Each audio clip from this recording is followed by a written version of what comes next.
서가 명가. 아주 간략하게 강의를 진행하기 전에 한 3가지 정도 강의 주제와 계획에 대해서 아주 간략하게 안내를 한번 드리고 시작하도록 하겠습니다. 첫째는 기본적으로 한 4주 동안 제가 말씀드리고 싶은 것은 대한민국이라는 국가를 헌법적인 잣대로 한번 읽어본다는 것입니다. 이게 핵심인 겁니다. 그런데 왜 대한민국은 국가를 봐야 될까? 저는 개인적으로 나라는 개인 혹은 자의 외연이 곧 국가라고 생각하기 때문입니다. 현실적으로. 현대국가에서는 사실 적하고 개인하고 국가가 워낙 긴밀하게 관련되어 있기 때문에 한마디로 국가가 건강하지 않으면 개인이 행복해질 수 없는 시대이기 때문에 결국 국가를 한번 들여다본다는 것은 나 자신을 한번 다시 성찰해 본다는 것과 사실상 같다고 생각합니다. 그리고 대한민국이라는 국가를 바라보는 잣대는 여러 가지가 있을 수 있습니다. 그런데 저는 법을 하다 보니 또 전공이 헌법이다 보니 결국 다양한 방법 중에 헌법이라는 잣대로 대한민국을 한번 읽어보자 하는데 범위를 좀 국한하고자 합니다. 헌법이라는 것은 결국 국가의 기본적인 비전과 사상을 담고 있기 때문에 가장 핵심적인 국가의 미래상을 읽어볼 수 있기 때문입니다. 사실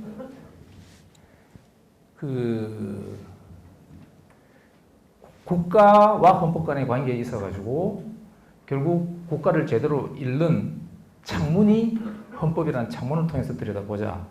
그리고 4주 동안 이 어떻게 보면 짧은 시간에 우리나라 헌법 전체를 다 읽어본다는 것은 불가능하기 때문에 핵심적인 가치 4가지를 중심으로 말씀드리고자 합니다. 이게 첫 번째 전제고, 두 번째는 사실 헌법이라는 것은 가치의 문제이기도 하고 또 사람마다 생각이나 관점에 따라서 다양한 해석이 가능합니다. 따라서 저는 제 바람이긴 한데 한 4주 동안 여러분들한테 뭔가 새로운 지식이나 인포메이션을 전달하기보다가 한번 개인과 사회와 국가 혹은 헌법에 대해서 한 번쯤 생각해보는 생각거리를 한번 던지고 한번 같이 고민해봤으면 하는 바람입니다. 따라서 제 생각이 옳다고 생각하지 않습니다. 저는 개인적으로 옳다고 생각합니다만, 그래서 그것은 옳고 그르기 문제가 아니라 여러분들이 들으시면서 저 사람은 저렇게 생각하는구나 혹은 저런 관점이 있을 수 있겠구나 하는 정도의 편안한 마음으로 들어주시면 감사하겠다는 것 하나. 그 다음에 이제 세 번째 전제는 법률가들은 항상 습관이 1차적으로 사물을 만나게 되면 이원적으로 분석을 합니다. 버릇이 되어 있습니다. 저도 아까 소개할 때 말씀드린 이제 검사로 한 14년 동안 근무를 하고 또 학교에서 강의를 하다 보니 어떤 사물을 접하게 되면 사실의 문제냐 평가의 문제냐, 사실 이 두 가지가 대부분 섞여 나옵니다. 야, 키가 크다. 그러면 키가 크다는 팩트만 얘기하는 게 아니라 그래서 좋다라든가 등등 여러 가지 사실이라는 것과 평가가 항상 혼용되기 마련인데 이것을 쪼개서 분석을 합니다. 즉 사실과 평가 혹은 존재와 당위를 많이 나눠서 구별을 합니다. 이걸 좀 약간 어려운 말로 하면 어려운지 쉬운지 모르겠습니다. 저한테는 좀 어려웠었는데 독일어로 이거 철학 용어에서 나온 건데 자인의 세계와 존렌의 세계를 구별한다고 말합니다. 자인은 독일어로 자인이 영어로는 비동사죠. 있다, 존재. 존렌의 세계는 슈드, 해야 한다 혹은 당위의 세계입니다. 법이라는 것 자체가 기본적으로는 자인의 세계와 존렌의 세계가 차이가 날 때 이걸 메워주는 역할을 합니다. 내가 이 사람한테 돈을 빌렸는데 돈을 안 갚았다라는 자인, 그런데 돈을 갚아야지 라는 존렌, 이 두 개가 어긋날 때 법이 개입을 해서 강제로 갚도록 함으로써 자인과 존렌을 일치시킵니다. 그런데 자인과 존렌을 일치시킬 때 방법이 존렌을 낮추는 게 아니죠. 자인을 존렌으로 끌어들이는 겁니다. 그리고 누군가가 사람을 죽였다는 자인이지만 존렌의 세계에서는 사람을 죽이면 안 된다가 존렌이죠. 그랬었을 때 어떻게 메웁니까? 죽인 사람을 살릴 수 없다 보니 무기징역을 처하거나 사형에 처하거나 함으로써 자연과 세계를 규범적으로 일치시켜주는 역할을 하게 됩니다. 그래서 기본적으로 이 두 가지를 구분한 다음에 자연의 세계는 뭘로 판단하냐? 뭘로 판단할까요? 증거에 의해서 판단합니다. 있다 없다는 증거에 의해서. 존레의 세계는 법 규범을 생각하는 거죠. 그래서 항상 판사들이 재판을 할 때도 증거에 의해서 사실이 어떻게 되느냐를 파악한 다음 법률을 해석해서 적용을 함으로써 이른바 법적 정의를 실현한다고 얘기를 합니다. 이것은 아마 제가 두고두고 여러 번 얘기를 할 것 같아요. 대표적으로 개인, 국가, 헌법 이 세 가지 개념 중에 자연의 관점에서 봤을 때 뭐가 제일 중요할까요? 본질적일까요? 개인이죠. 감사합니다. 약간 쫄았는데. 자연이 제일 중요해요. 내가 있고 국가가 있고, 즉 국가가 나를 위해 있는 것이지 내가 국가를 위해서 존재하지 않습니다. 솔직히 뭐 법을 하는 사람은 이런 생각하면 안 되지만 저는 국가가 먼저다.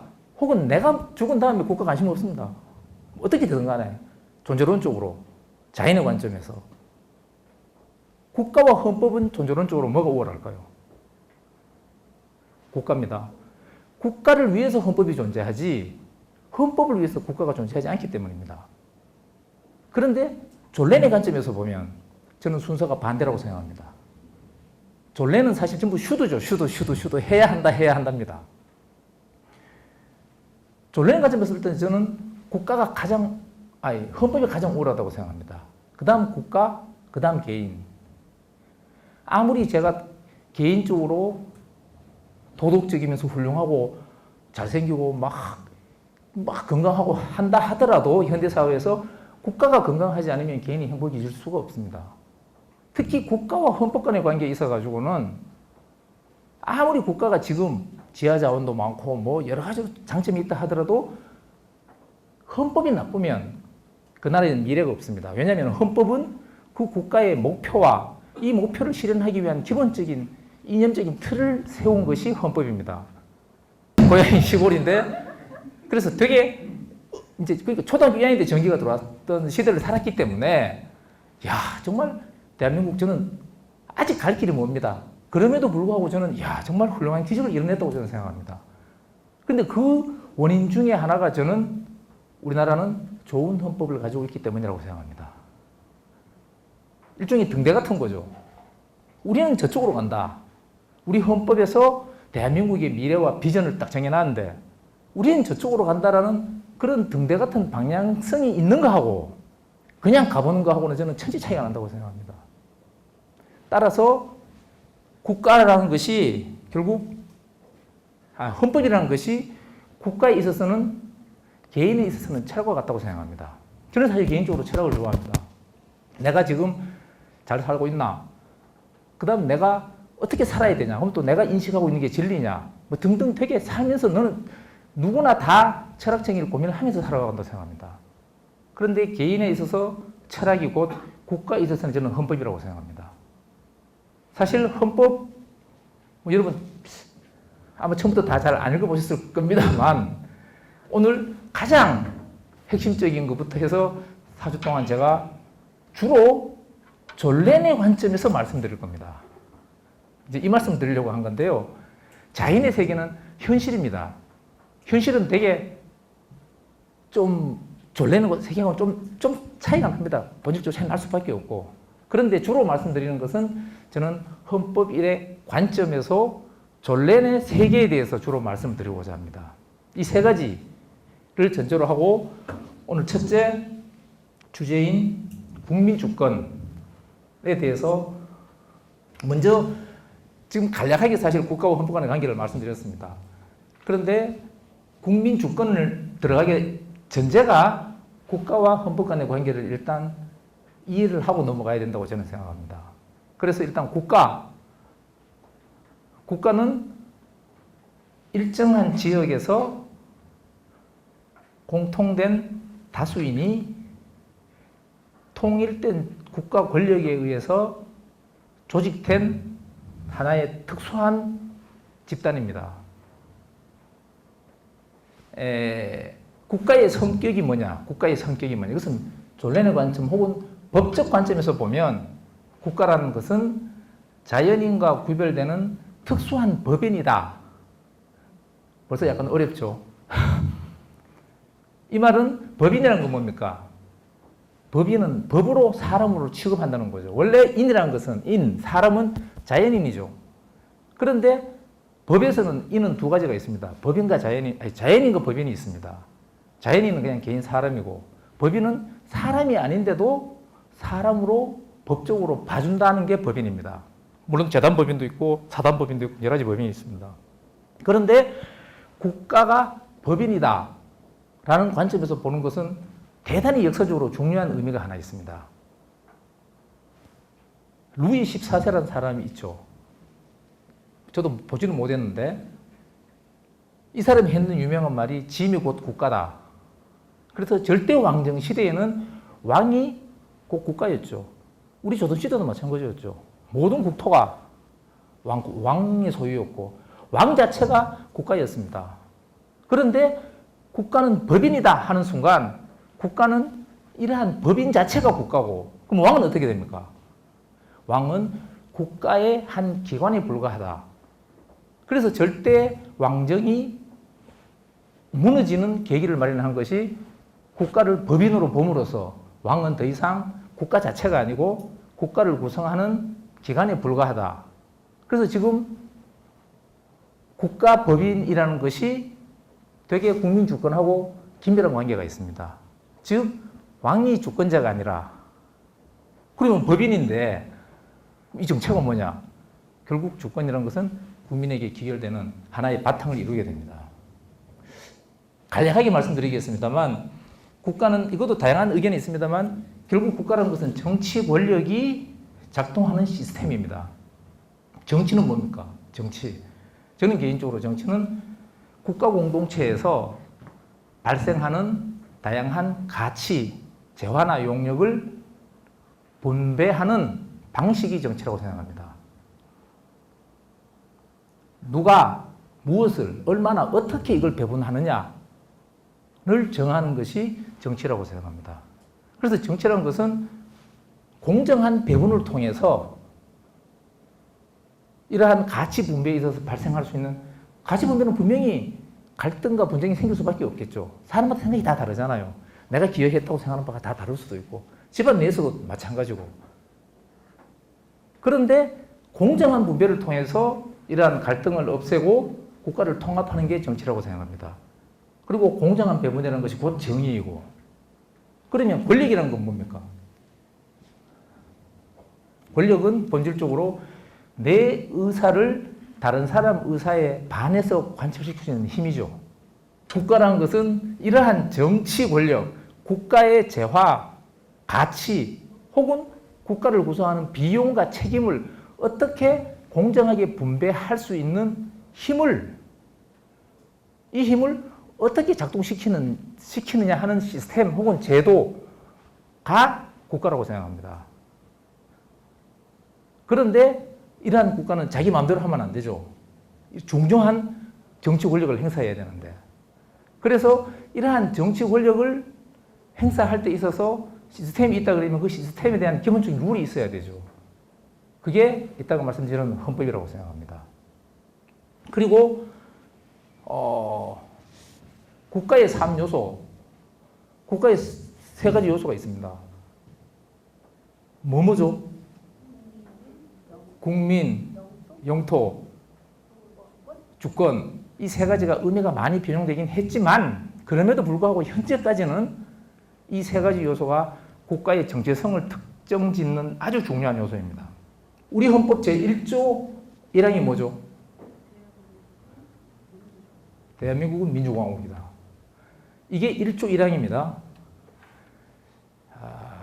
조금만 더 기대를 해보겠습니다. 1조 2항은 뭘까요? 대한민국의 주권은 국민에게 있고 모든 권력은 국민으로부터 나온다가 1조 2항입니다. 그러면 1조는 뭐에 대해서 규정하고 있습니까? 이 세 가지 중에. 주권이죠. 대한민국은 민주공화국이 할 때 민주에서 이미 주권에 대해서 언급을 하고 있고, 구체적으로 대한민국의 주권은 국민에게 있고 모든 권력은 국민으로부터 나온다라고 해서 2조에서 명확하게 주권에 대해서 얘기를 하고 있습니다. 좀 더 기대해 보겠습니다. 우리 헌법 2조는 뭘까요? 2조는 대한민국의 국민이 되는 요건은 법률로 정한다. 국민에 대해서 규정하고 있습니다. 2항은 제외 국민에 대해서도 국가는 보호해야 된다. 하여튼 국민에 대해서 규정하고 있습니다. 그 다음 매우 쉬운 제3조를 물어보겠습니다. 제3조는 뭐에 대해서 규정하고 있습니까? 영토. 뭐라고 되어 있죠? 대한민국의 영토는 한반도와 부속도서로 한다고 되어 있습니다. 그러니까 우리 헌법은 국가의 기본적인 목표와 실행 방법을 규정하고 있는 헌법 자체가 제1조 주권, 제2조 국민, 제3조 영토에 대해서 규정하고 있습니다. 이 세 가지 국가를 구성하는 3대 요소가 엄청 1, 2, 3조에서 규정하고 있는 만큼 중요한 의미를 가집니다. 마지막 질문 요거 관련돼서 4조는 뭘까요? 통일입니다. 대한민국은 통일을 지향하며 자유민주적 기본질서에 입각한 평화적 통일을 추진한다는 게 4조입니다. 그 정도로 통일이 우리 헌법에서는 끝발이 높습니다. 그런데 통일에 대해서는 마지막 주에 다시 말씀을 드리도록 하겠습니다. 그러면 간략하게 이것도 이러한 국가의 기원과 근거에 대해서 지금 사회계약서를 간략하게 소개를 해드리겠습니다. 이거 역시 전부 국민주권주의의 사상적인 배경이 되고 있습니다. 사회계약서를 주장한 사람이 누구죠? 루소, 존 로크. 이건 좀 서운합니다. 저는 홉스부터 나오기를 바랬습니다. 홉스, 로크, 루소 순서입니다. 태어난 순서도 그렇고 책을 순서도 그렇고 이론적인 발달 순서도 여러 개 있어서 홉스부터 나왔으면 싶었는데, 하여튼 이 사회계약서의 핵심은 국가라는 것은 주권자인 국민들이 계약을 통해서 국가를 만들었다는 게 핵심입니다. 방금 나온 말이 절대 왕정으로부터 주권을 국민들이 빼앗아 왔다는 거죠. 옛날에는 왕이 주권자죠. 그리고 왕이 주권자인 근거는 뭐죠? 왕권 신수설이죠. 왕은 내 권력은 하나님이 준 거다. 사실 주권이라는 개념도 이게 사실 주님의 권력이죠. 주권이라는 게 주님의 권력인데 하나님이 권력을 두 개를 나눠줬는데 성과 속, 성스러운 영역에서 권력은 교황 네가 가져라. 세속, 속된 세상에서는 왕이 가져라. 라고 하나님이 준 거다. 그러니까 중세시대 사람들 계속 하나님 끝난 거죠. 더 이상 의문을 가지면 안 되죠. 화형당하니까. 그래서 절대 왕정의 권력을 가지고 있었는데 아니다. 주권은 국민이다. 국민이 계약을 통해서 국가를 만들었다는 겁니다. 홉스가 사실 최초로 체계화한 사람입니다. 글을 써서 리바이언이라는 책을 써서. 그리고 홉스는 원래 상태, 국가가 없는 상태, 지금 국가의 기원과 근거를 설명하는 겁니다. 국가가 왜 생겼냐 했었을 때 국가가 생기기 이전에는 자연 상태라고 하는데 이 자연 상태는 홉스는 되게 비관적으로 봤습니다. 인간에 대한 불신을 전제로 한 거죠. 그 부분 저는 마음에 듭니다. 저도 인간 정말 안 믿습니다. 일단 저부터 안 믿거든요. 그래서 자연 상태에서 인간은 그래서 나온 게 만인에 대한 투쟁 상태, 서로 악의같이 싸울 수밖에 없다. 그래서 다 망한다. 그래서 사람들이 모여서 국가를 만들어서 개인이 가지고 있는 주권을, 용어가 중요합니다, 양도했다는 겁니다. 국가한테 양도했습니다. 양도했기 때문에 나는 더 이상 주권자가 아닙니다. 국가가 주권자입니다. 양도했기 때문에 이 국가에 절대 복종해야 돼요. 불복종하면은 국가가 치더라도 거기에 따라야 됩니다.